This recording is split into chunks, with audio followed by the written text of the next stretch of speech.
एक विवाह ऐसा भी भाग 2। तो फ्रेंड्स, पिछले भाग में हमने पढ़ा है वो अभय कमरे में आया तो उसने देखा उसका सामान पैक था। तो उसने कबर्ड खोलकर देखा, उसमें डायरी नहीं थी। अब आगे अभय ने माँ को आवाज़ लगाई तो आकृति ने कहा, आप जो ढूंढ रहे हैं वो इस बैग में है। आकृति ने इशारा करते हुए कहा। अभय ने बैग खोलकर देखा तो उसे डायरी मिल गई। उसने आकृति की ओर देखा तो आकृति ने कहा, चिंता मत करिए, मैंने नहीं पढ़ा है इसे, क्योंकि अतीत की बातों को पढ़ना और सोचना मैं भूल गई हूँ। आकृति ने जब ये कहा तो उसके चेहरे पर दर्द उभर आया, जो अभय देख सकता था। आकृति जाकर अपनी जगह पर लेट गई तो अभय ने कहा, मैं जानता हूँ कि आप ना कहेंगी, लेकिन फिर भी आपसे कुछ कहना है। आकृति बैठ गई।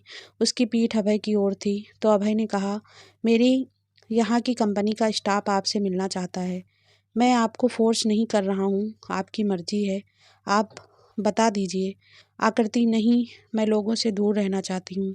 फिर भी आपने मुझे काम करने के लिए कहा है, मैं आपका कहा नहीं टाल रही।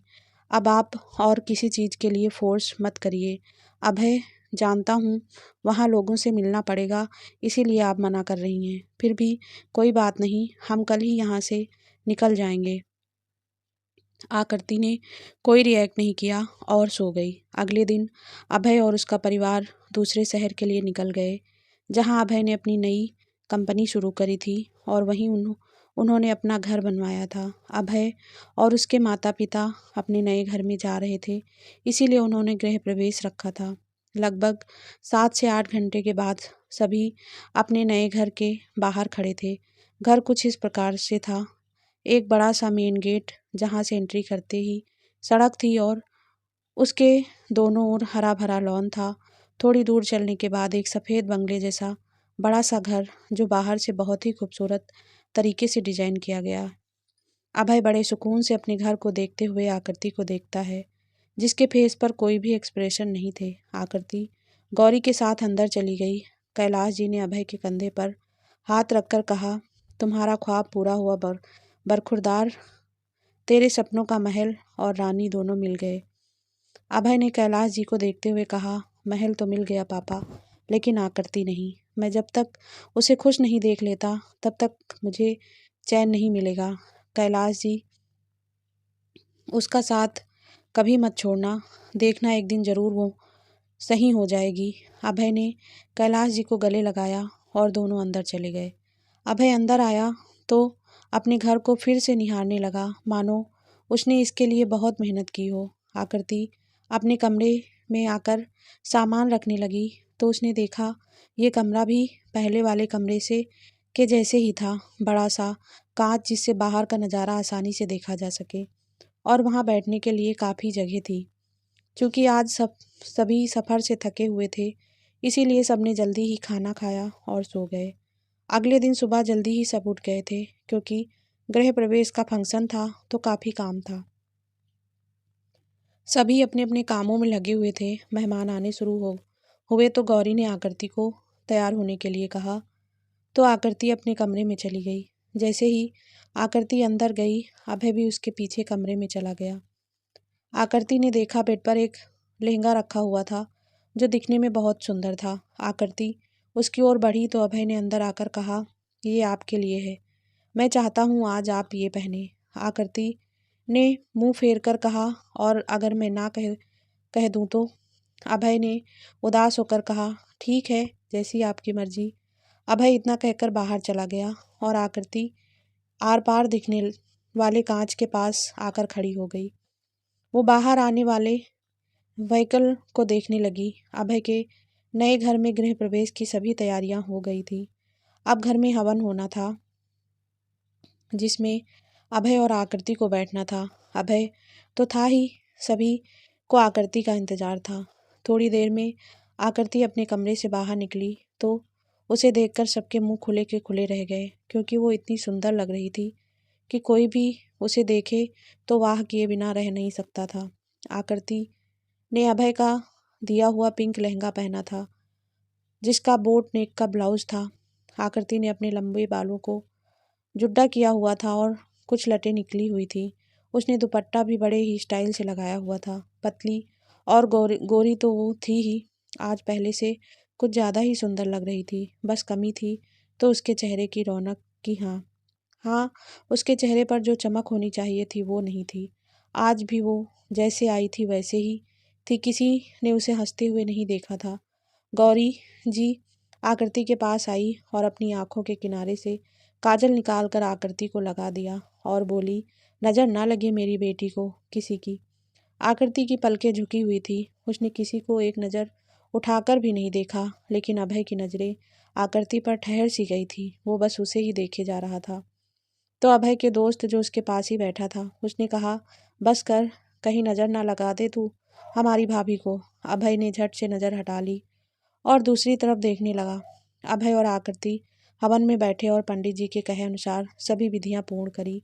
हवन की सभी विधियों को पूर्ण करके अभय और आकृति ने सबका आशीर्वाद लिया। आकृति भारी लहंगा होने के कारण ठीक से चल नहीं पा रही थी, तो गौरी ने कहा, बेटा अगर तुम्हें प्रॉब्लम हो रही है तो चेंज कराओ। आकृति ने नजरें झुका ली और ज़मीन में गड़ा ली।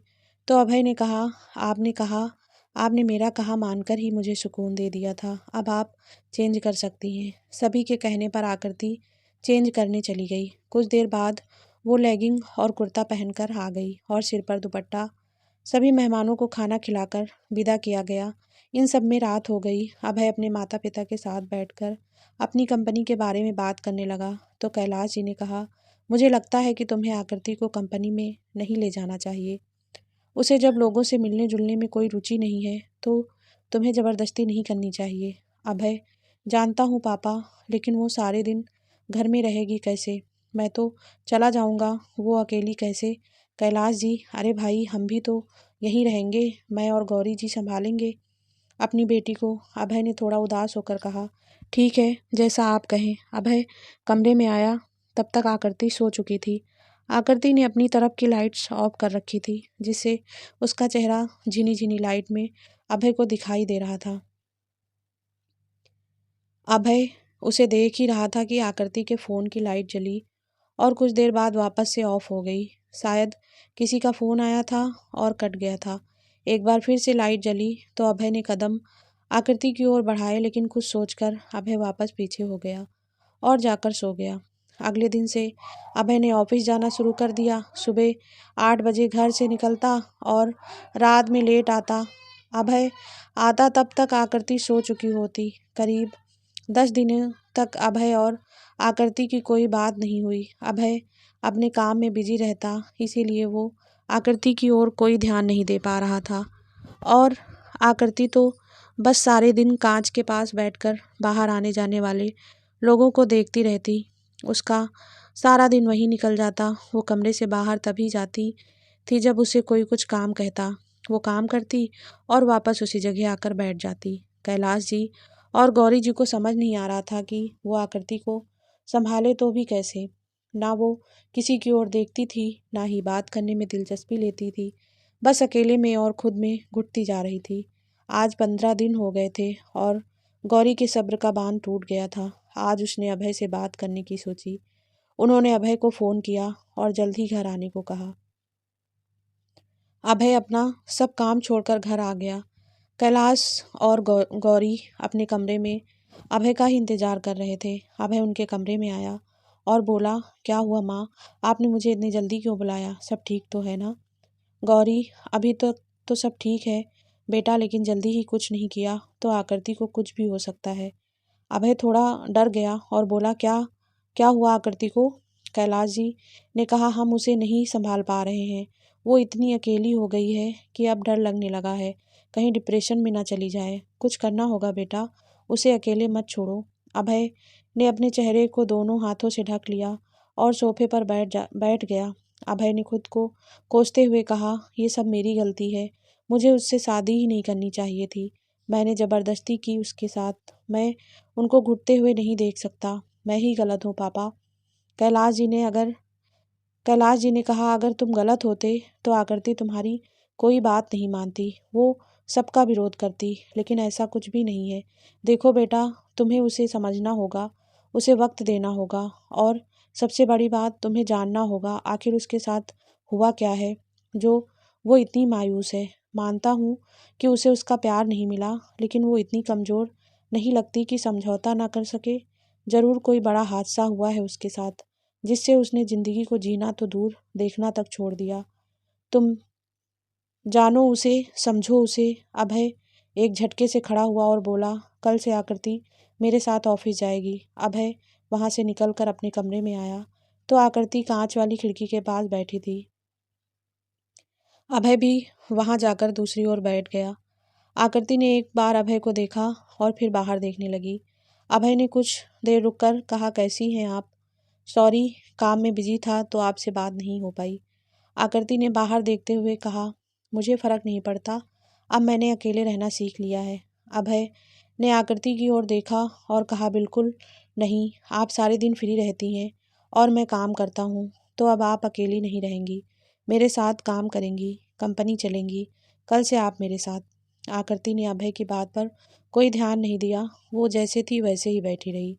अभय का फ़ोन बजा तो अभय फ़ोन पर बात करते हुए बाहर चला गया। आकृति ने लंबी सांस ली और बाहर देखती रही।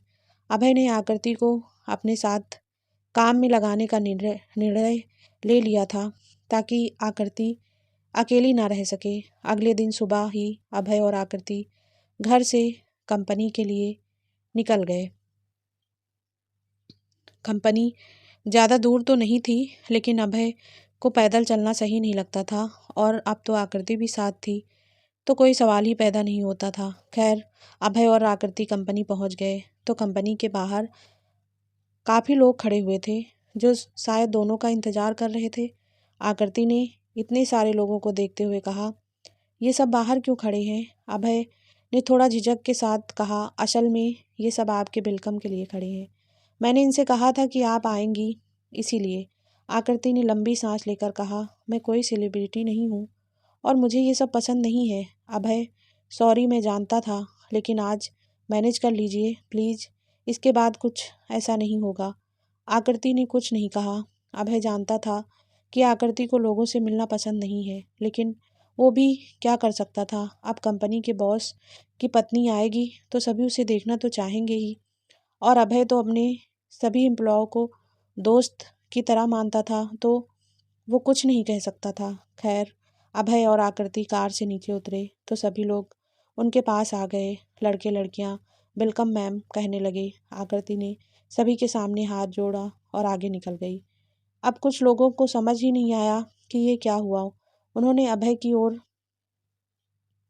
प्रश्नवाचक नज़रों से देखा तो अभय ने अपने कंधे उचका दिए और आगे बढ़ गया, जबकि कुछ लोगों को लगा मैम बहुत अच्छी हैं, हाथ जोड़कर सभी का अभिवादन कर रही है। लेकिन आकृति ने तो इन सब से बचने के लिए ये सब किया था। बाकी जो जैसे सोचे, उसे कोई फ़र्क ही नहीं पड़ रहा। आकृति अभय के साथ अंदर आ गई तो अभय उसे अपने कैबिन में ले गया और फिर दूसरे कैबिन में ले जाकर बोला, ये है आपका, आप यहाँ से काम करेंगी।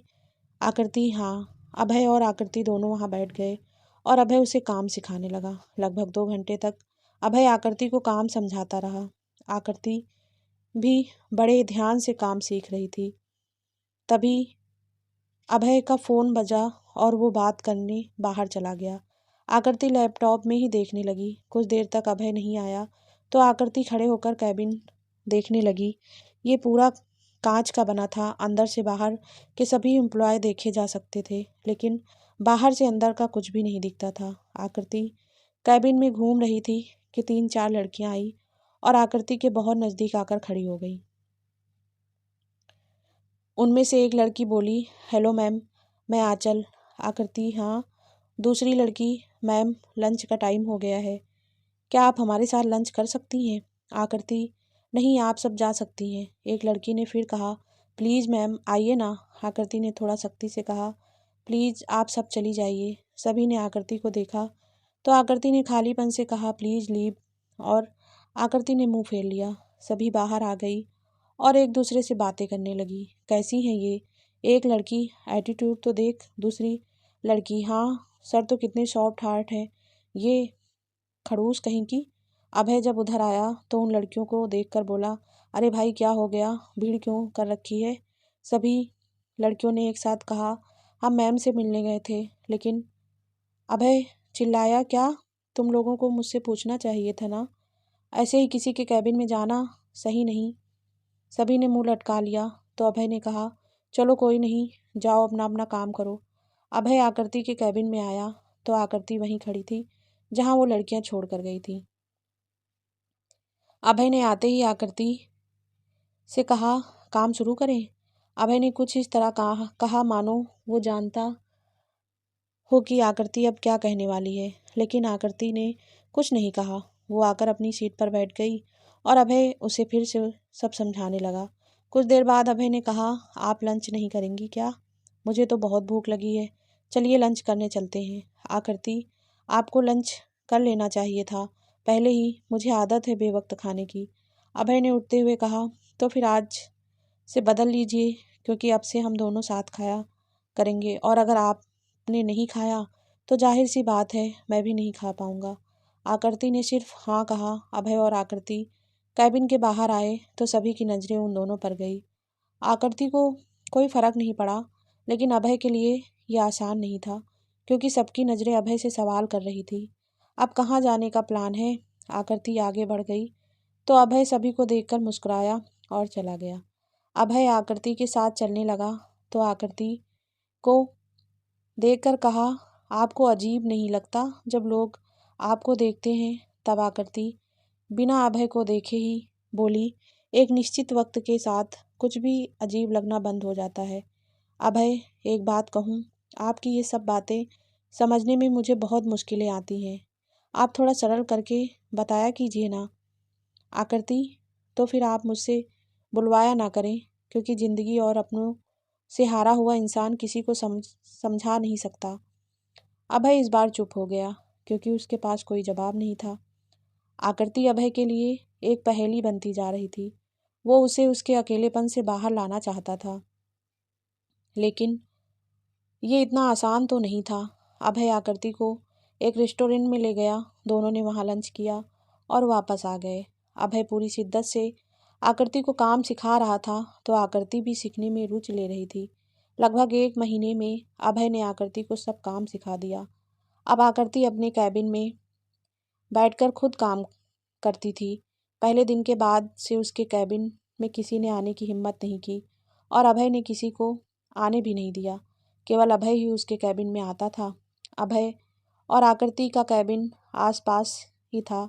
बीच में एक कांच लगा था जो अभय ने जानबूझकर लगवाया था ताकि वो आकृति को देख सके, लेकिन आकृति उसे नहीं देख सकती थी और वो तो किसी को देखना भी नहीं चाहती थी। घर से कैबिन और कैबिन से घर, बीच में लंच करने के लिए अभय के साथ जाती और वापस कैबिन में, मानो ये कैबिन ना होकर उसका पर्सनल घर हो गया हो। आकृति ने अब खुद को काम में बिजी कर लिया था, लेकिन थी वो वैसे ही, ना किसी से बात करना, ना चेहरे पर मुस्कुराहट, कुछ नहीं। अभय और आकृति दोनों ही काम करने लगे थे। आकृति जल्दी ही काम को सीख गई थी। लगभग 2 महीने हो गए थे उसे काम करते हुए। अभय ने अपने तरीके से आकृति को बिजी बिजी तो कर दिया था, लेकिन आज भी आकृति किसी से घुलने मिलने की कोशिश तक नहीं करती थी। लेकिन अभय तो इसी में खुश था कि वो जब भी मन करे आकृति को देख सकता था, जब चाहे उससे बात कर सकता था। आज अभय की ज़रूरी मीटिंग थी तो उसने आकृति को बाहर ही छोड़ दिया और चला गया। आकृति अपने कैबिन में आ गई और काम करने लगी। लगभग 1 घंटे बाद अभय गुस्से में तमतमाता हुआ आया और आकृति के सामने खड़ा हो गया। आकृति ने अभय को देखा तो अपनी सीट से खड़ी हो गई, क्योंकि अभय का गुस्सा उसके चेहरे पर साफ दिखाई दे रहा था। अभय ने आकृति की आंखों में देखकर कहा कड़क आवाज में, फ़ोन कहाँ है आपका? आकृति ने अपने पर्स में हाथ डाला और फ़ोन निकालकर बिना देखे अभय के हाथ में रख दिया। आकृति वहाँ से हटकर खिड़की के पास खड़ी हो गई। अभय ने आकृति का फ़ोन को खोला। फ़ोन को देखकर अभय के चेहरे पर बहुत से एक्सप्रेशन आए। अभय खुद से ही बोल पड़ा, ये सब क्या? इन्होंने कभी फ़ोन को देखा ही नहीं। अभय फ़ोन की कॉल लिस्ट पढ़ने लगा। अभय 8 miss call, Siya 276 miss call, Mona 187 miss call, Bharat भाई 101 मिस कॉल। अभय ने देखा कुछ और भी मिस कॉल आई हुई थी, लेकिन उनमें से किसी का कॉल पिक नहीं किया गया था। अभय का सारा गुस्सा धरा का धरा रह गया। उसने फ़ोन को रखा और आकृति के बराबर जाकर खड़ा हो गया। अभय ने बाहर देखते हुए कहा, सॉरी, मुझे आप पर गुस्सा नहीं करना चाहिए था। आकृति, मुझे कोई प्रॉब्लम नहीं है। अभय ने अब आकृति की ओर देखकर कहा, आप किसी का फ़ोन क्यों नहीं उठाती हो? आकृति ने कुछ जवाब नहीं दिया। वो वहाँ से हटकर अपनी डेस्क पर आ गई और काम करने लगी। अभय को पता था आकृति अब कुछ नहीं बताएगी, ना ही कुछ बोलेगी। अभय वहीं खड़ा रहा। उसने कुछ सोचा और आकृति के पास जाकर बैठ गया। आकृति ने लैपटॉप की स्क्रीन पर नजरें डाले हुए ही पूछा, क्या हुआ? कुछ बात करनी है आपको? अभय, हाँ। आकृति ने अभय की ओर देखना शुरू कर दिया तो अभय ने कहा, आज की मीटिंग कैंसिल हो गई है। मैं फाइल यहीं भूल गया था जो आपके कैबिन में रखी थी। मैंने आपको कॉल किया लेकिन आपने उठाया नहीं। आकृति ने हाँ कहा। अभय, और अब मैं सोच रहा हूँ आपके लिए एक पीए रख लेता हूँ, आपको हेल्प मिल जाएगी। आकृति कुछ बोल पाए उससे पहले ही अभय बोल पड़ा, और आपको इससे कोई दिक्कत नहीं होनी चाहिए। आकृति कुछ बोलती लेकिन अभय के बोलते ही चुप हो गई। वो उठते हुए बोली, जैसी आपकी मर्जी। अभय को और क्या चाहिए था? वो खुश हो गया और बोला, तो ठीक है, मैं आज ही बात करता हूँ। 1-2 दिनों में इंटरव्यू के बाद आ जाएगी। आकृति, हाँ। अभय अपने कैबिन में आ गया। उसने किसी को फ़ोन किया, कुछ देर बात करी और फ़ोन रख दिया। 2 दिन बाद अभय के कैबिन में एक लड़की आई। मे आई कम इन सर? अभय, हाँ, आ जाइए। लड़की आकर खड़ी हो गई तो अभय ने बिना उसकी ओर देखे ही हाथ आगे कर दिया। लड़की जो अपने साथ फाइल लेकर आई थी उसको अभय के हाथ पर रख दी। अभय, बैठ जाइए। लड़की बैठ गई तो अभय ने उसकी फाइल देखी और उस लड़की की ओर देखकर बोला, तो मिस रुचिका, मैंने बिना आपका इंटरव्यू लिए आपको ये जॉब दे दी। रुचिका, लेकिन क्यों सर? अभय, क्योंकि शायद आपको जॉब की बहुत ज़रूरत है। आप बिना देर किए मतलब सबसे पहले आ गई। रुचिका, जी सर, कुछ ऐसा ही समझ लीजिए। अभय, तो फिर ठीक है, आप कल से ज्वाइन कर लीजिए। एक बात और, आप जिसकी पीए बनने जा रही हैं वो मेरी पत्नी है और वो अकेले रहना पसंद करती है। मैं चाहूँगा आप उसके साथ मैनेज करें। रुचिका मुस्कुराहट के साथ बोली, जी सर। रात में घर जाते हुए अभय ने आकृति से कहा, कल से आपकी पीए आपको ज्वाइन कर लेगी, आपको हेल्प मिल जाएगी। आकृति ने बाहर देखते हुए कहा, ठीक है। नेक्स्ट डे अभय और आकृति ऑफिस पहुंच गए। आकृति सीधे अपने कैबिन में चली गई। रुचिका भी पहुंच गई। वो पहले अभय के कैबिन में गई तो अभय ने उसे आकृति के कैबिन के बारे में बताया तो रुचिका जाने लगी। अभय ने पीछे से कहा, बेस्ट ऑफ लक रुचिका। रुकी और मुस्कुराकर बोली, लगता है आप अपनी पत्नी से बहुत प्यार करते हैं, तभी उनका इतना ख्याल रखते हैं।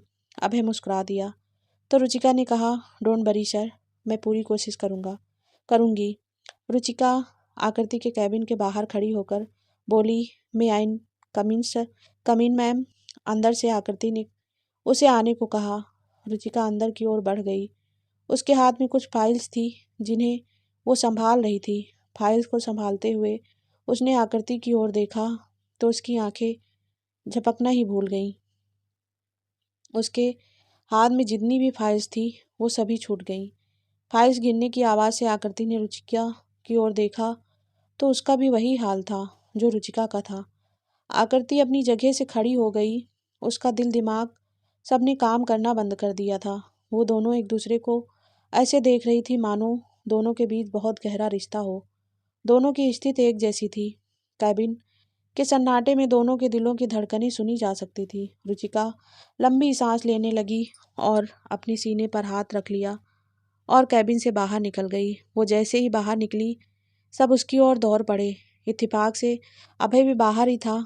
उसने रुचिका को देखा तो उसकी ओर आ गया, उसे पानी दिया और रिलैक्स होने को कहा। रुचिका को एसी में भी पसीना आ रहा था। अभय ने उससे पूछना चाहा लेकिन रुचिका ने बड़ी मुश्किल से कहा, आकू। उसने आकृति के कैबिन की ओर इशारा किया तो अभय उस ओर भागा। उसने कैबिन में आकर देखा तो आकृति की भी कुछ ऐसी ही हालत थी। आकृति कांप रही थी, जैसे कोई बच्चा किसी बुरी चीज़ को देखकर कांपने लगता है। उसी तरह अभय आकृति के पास आया और बोला, क्या हुआ है आपको? आकृति कुछ नहीं बोली। अभय ने जल्दी से पानी लिया और आकृति की ओर बढ़ाया। आकृति ने हाथ से झटक दिया। पानी का गिलास दूर जाकर गिरा।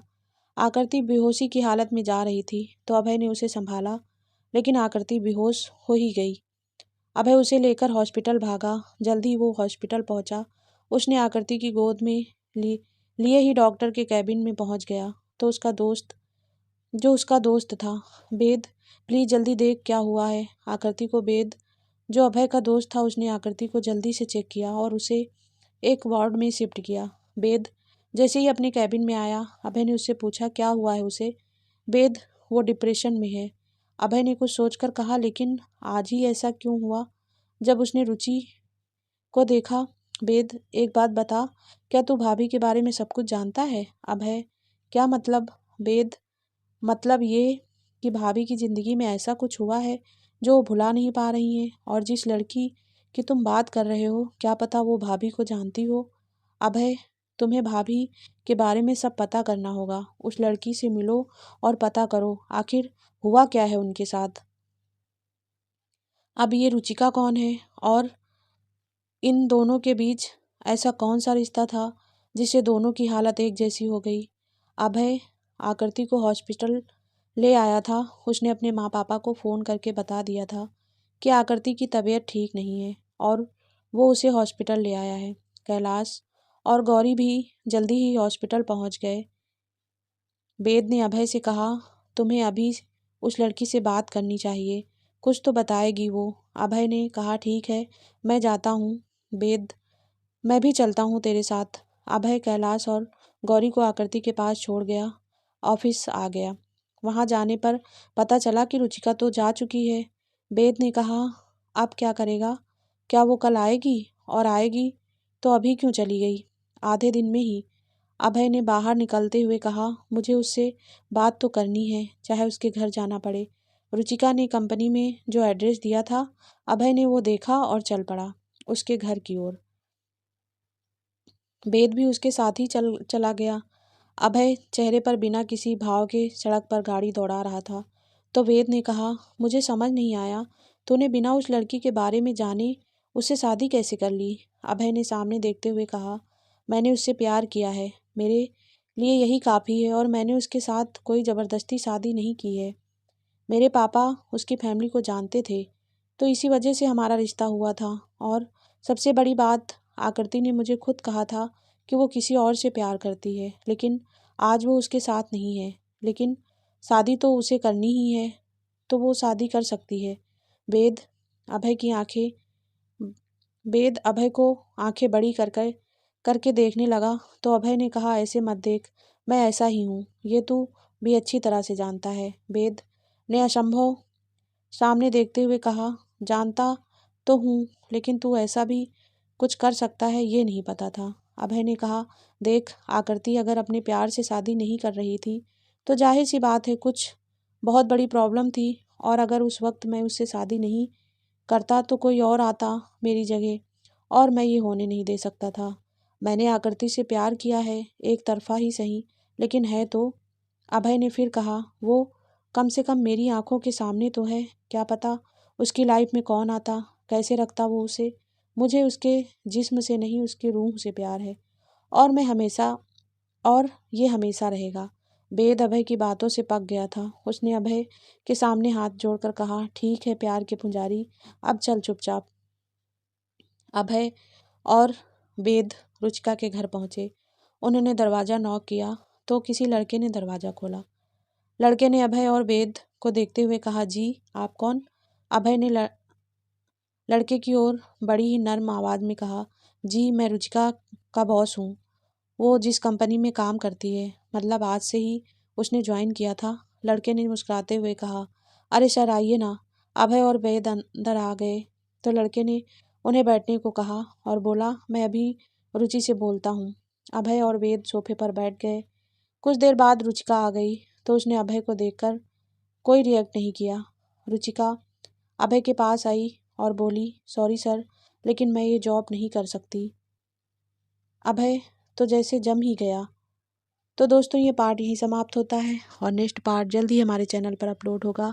आई होप आप सभी को वीडियो पसंद आई होगी और थोड़ा सा लेट ये एपिसोड डालने के लिए आप सभी से सॉरी चाहती हूँ, क्योंकि कुछ दिक्कत आ गई थी, इसीलिए वीडियो एडिट नहीं कर पाई।